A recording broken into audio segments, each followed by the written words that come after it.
Hi everybody, এখন আমি ম্যাট্রিক্সের ইনভার্স অপারেশন নিয়ে ডিসকাস করব।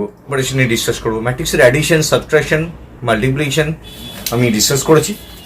এবার ম্যাট্রিক্সের ইনভার্স অপারেশন কীভাবে কাজ করে তার কনসেপ্ট এবং এক্সাম্পল নিয়ে বোঝাবো। তো ম্যাট্রিক্স আমরা জানি, যখনই ম্যাট্রিক্সের একটা অর্ডারে ম্যাট্রিক্স লিখি, সাপোজ সেটা হচ্ছে 3x3 অর্ডারের ম্যাট্রিক্স, তো সেটা যখন ইনভার্স অপারেশন করি তার একটা ফর্মুলা আছে, A inverse equal to adjoint A by determinant A। তো adjoint A by determinant A, adjoint আমরা ক্যালকুলেট করব এবং ডিটারমিনেন্ট ক্যালকুলেট করব, তারপর adjoint বাই ডিটারমিনেন্ট আমি ভাগ করে নেবো, তাই A ইনভার্স পেয়ে যাবো। A ইনভার্স আবার একটা ম্যাট্রিক্স, A ইনভার্স একটা ম্যাট্রিক্স। আমরা জানি A into A inverse equal two I। তো A ইন্টু A ইনভার্স আমরা যদি পারফর্ম অপারেশন করি তাহলে আমরা I পাবো। তাহলে A ইনভার্স থেকে আমরা কি পাবো? I by A। তো জেনারেলি সেই কনসেপ্ট থেকে আমরা A ইনভার্সের লজিকটা ডেভেলপ করছি। তো এখানে A ইনভার্স হচ্ছে adjoint A বাই তার করসপন্ডিং ডিটারমিনেন্ট। তো এখান থেকে আমি ফার্স্ট অফ অল ডিটারমিনেন্ট বানাবো। ডিটারমিনেন্ট বানানোর সময় কি করব? ডিটারমিনেন্টের যে কনসেপ্টটা সেটা হচ্ছে, যখন আমি এটা ধরবো তখন এটা প্লাস, এটা মাইনাস, এটা প্লাস। তো এটা আমি 1 নিলাম, মানে +1, অ্যাকচুয়ালি +1 ইন্টু, যখন এই 1টা আর এই 1টা বাদ দিয়ে দেবো তাহলে 3 × 3 -2 × 1। এই 1টা রো ওয়াইজ আর কলাম ওয়াইজ বাদ দিয়ে দিলাম, তখন আমি এই 1টা রো ওয়াইজ, যখন দেখো এই 1টা যখন বাদ রো ওয়াইজ কলাম ওয়াইজ বাদ দিলে 3 1 2 3 পড়ে থাকে, 3 × 3 -2 × 1, মাঝখানেটা -2। আবার যখন এই 2টা অফ করছো এখান থেকে, তাহলে 4 × 3 -1 × 1 পেয়ে গেলাম। পরেরটা আবার +3। তো এই 3টা যখন অফ করছি তখন 4 × 2 -3 × 1। তো এইভাবে আমি ক্যালকুলেশন করে অ্যান্সারটা পাবো। অ্যান্সারটা কি হবে এখান থেকে দেখতে পাচ্ছ। তো যখন এই 1টা বাদ দিল রো কলাম, তখন 2টা বাদ দিলে তখন 4 1 1 3 পেলে, 3টা যখন বাদ দিলে তখন তোমরা পেলে 4 3 2 1 2, 4 3 1 2। তাহলে 4 × 2 -3 × 1। সবসময় এদিকে আগে গুণ হবে, তারপর এদিকটা গুণ হবে। তো এবার আমি ক্যালকুলেশনটা বাকিটা করবো। 9 - 2 1 × 7 পেয়ে যাচ্ছে এখান থেকে। 12 - 1 12 - 1 11 11 × 2 -22 প্লাস 8 - 3 8 - 3 মিন 5 5 × 3 15। তো এখান থেকে 12 12 - 12 0। দেখো এখানে ডিটারমিনেন্ট কিন্তু 0 এসে গেছে। যখনই কোনো একটা ম্যাট্রিক্সের ডিটারমিনেন্ট 0 হয়ে যাবে তখন আর ফার্দার তার ইনভার্স পসিবল নয়। তো আমাদের আগেই অ্যাডজয়েন্ট বার করবো না, আমরা ইনভার্স বার করবো। কারণ যখনই এটার মান 0 হয়ে যাবে তখন কি হবে, অ্যাডজয়েন্ট এ বাই সামথিং 0 হয়ে যাবে, তাহলে এটা ম্যাট্রিক্সটা ইনভার্স পসিবল নয়। Here determinant be equal to 0, so A inverse is not possible. তো A ইনভার্সটা কোনোভাবেই সম্ভব না। তো ইনভার্স বানানো এখানে আমি বানাতে পারবো না, পসিবল না। তো এবার আমরা একটা আলাদা এক্সাম্পল নেবো, যেখানে দেখবো যে ফার্দার আমি A ইনভার্সটা কি করে ক্যালকুলেট করছি। তো তোমরা যে কোনো ম্যাট্রিক্স আগে নেবে তার ডিটারমিনেন্টটা আগে কিন্তু ক্যালকুলেট করে, যেমন এখানে আমি 0 পেয়ে গেছি, তো আর ফার্দার আমি ইনভার্স বানালাম না, বললাম নট পসিবল। তো এবার একটা আলাদা এক্সাম্পল নিচ্ছি, যেখানে আমি ম্যাট্রিক্সটার A ইনভার্স বানানোর চেষ্টা করছি। তো A ইকুয়াল টু সাপোজ একটা ম্যাট্রিক্স নিলাম 1 2 5 7 3 9 4 1 6। তাহলে এটা একটা ম্যাট্রিক্স নেওয়া হচ্ছে 3 × 3 অর্ডারে। তো এখান থেকে ফার্স্ট অফ অল আমরা A ইনভার্সের ফর্মুলাটা লিখবো, adjoint A by determinant A। তো ডিটারমিনেন্ট এটা ক্যালকুলেট করে নিই। এটা determinant plus minus plus 1 × 3 × 6 -1 × 9, 1 plus minus plus -2 যখন ক্যালকুলেট করবো এখান থেকে, এটা 7 × 6 -4 × 9 প্লাস 5 যখন ক্যালকুলেট করবো তখন এটা এদিক থেকে 7 × 1 -3 × 4, 7 × 1 -3 × 4। তো এখান থেকে যদি ক্যালকুলেশন করি 18 - 9 18 - 9 = 9, 1 × 9 9, 12 42 - 36 42 - 36 6 6 - 2 12 plus 7 - 12 7 - 12 -5 -5 × 5 mean -25। তো এখান থেকে আমি পাচ্ছি -37।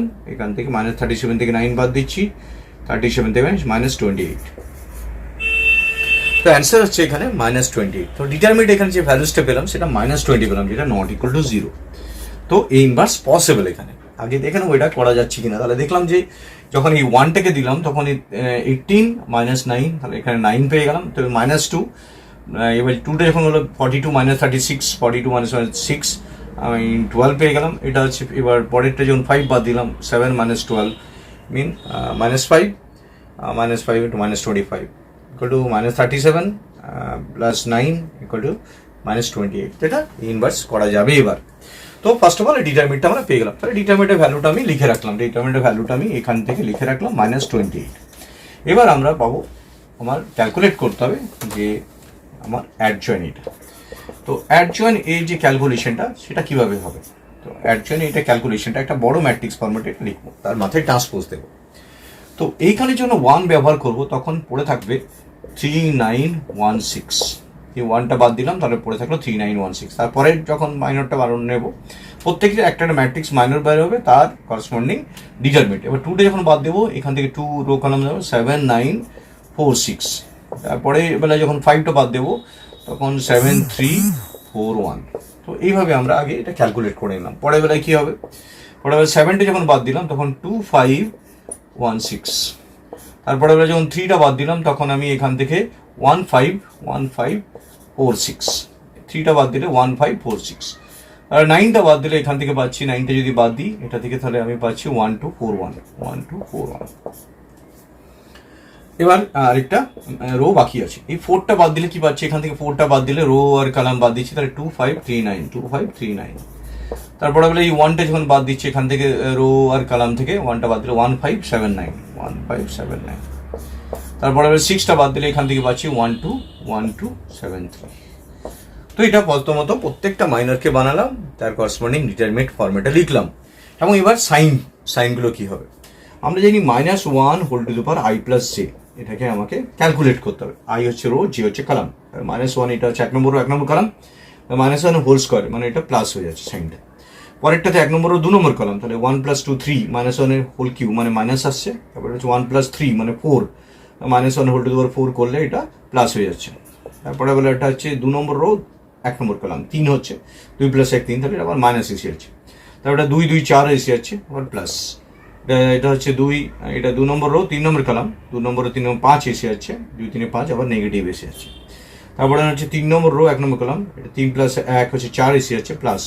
পজিটিভ হলে সবসময়, এটা ইভেন হলে এটা সবসময় মাইনাস হোল করলে প্লাস আসে, অড হলে মাইনাস আসে। যেমন দেখো এটা 2 নম্বর রো 2 নম্বর, এটা 3 নম্বর রো 2 নম্বর কলাম, 5 আছে, 3 আর 2 5, তাহলে এটা আবার নেগেটিভ। এবার পরেরটা 3 নম্বর রো 6 আছে, এবার প্লাস, প্লাস মাইনাস করে যাচ্ছে। এবার এটা কিন্তু সেকেন্ড অর্ডারের ম্যাট্রিক্সের ক্ষেত্রে কিন্তু এটা আলাদা হয়ে যাবে। এটা যদি তোমরা ভাবো যে এটা ক্যালকুলেট না করে প্লাস মাইনাস করে যাবো, তাহলে কিন্তু ভুল অ্যান্সার চলে আসতে পারে। যেমন ধরো এখানে যদি আমরা এটা ক্যালকুলেট করি, তাহলে এটা কী হবে দেখো, এটা প্লাস মাইনাস করলে এটা ভুল হয়ে যাবে। কেন, এটা 1 নম্বর রো 1 নম্বর কলাম, তাহলে এটা 2 আসছে, প্লাস আছে। 1 নম্বর রো 2 নম্বর কলাম, এটা 3 আসছে, নেগেটিভ আসছে। আবার এটা হচ্ছে 2 নম্বর রো 1 নম্বর রো 3 আসছে, এটা নেগেটিভ হচ্ছে, তো এটা আবার প্লাস হয়ে যাবে। তো সবসময় প্লাস মাইনাস করলে এটা ভুল হয়ে যেতে পারে। ডায়াগোনালি সবসময় সেম সাইন থাকে, plus diagonally all time diagonally সবসময় সেম সাইন থাকবেই। এটা বেসিক্যালি এটা রুলস। তো আমি এখান থেকে প্রত্যেকটা যে মাইনর বানালাম তার প্রত্যেকটা ডিটারমিনেন্ট ক্যালকুলেট করবো, তার আবার ট্রান্সপোজ বানাবো, তাহলেই আমি অ্যাডজয়েন্ট পেয়ে যাবো। এবার আমি বাকি ক্যালকুলেশন পার্টে আসবো। বাকি ক্যালকুলেশন পার্টে এটা দেখো 18 - 9 মানে হচ্ছে না, 18 - 9 হচ্ছে 9 + 9, 12 - 36, 12 - 36 মানে 42 - 36 মানে -6, 7 - 12 হচ্ছে -5, 12 - 5, 12 - 5 -7, 6 - 20 -14, 1 - 8 -7 +7, 18 - 15, 18 - 15 মানে 18 - 15 মানে 3, 9 - 35, 9 - 35 -9 - 35 মানে 26 +26, আর -26 আসছে। 3 - 14, 3 - 14 equal to -11 আসছে। তো এটা হচ্ছে আমি তার অ্যাডজয়েন্ট বের করলাম। এবার আমাকে ফাইনালি আমার ফর্মুলার মধ্যে বসাতে হবে A inverse equal to adjoint A by আর ডিটারমিনেন্ট এ। তো এখান থেকে আমি কি পাচ্ছি, ক্যালকুলেশন পাচ্ছি 9 minus 1 minus 6 minus 5 minus 7 minus 14 plus 7 326 minus 11 এটা ডিভাইডেড বাই আমরা মাইনাস 28। তো এটা হচ্ছে অ্যান্সার। এটাকে প্রত্যেকটার সাথে ভাগ করে রাখতে পারো কিংবা এরকম করে ছেড়ে দিতে পারো। তো এইভাবে আমরা যে কোনো ম্যাট্রিক্সের ইনভার্স ক্যালকুলেশন করতে পারি। So these are the operation of matrix. Thank you very much for watching this video. Share and subscribe it. Thank you.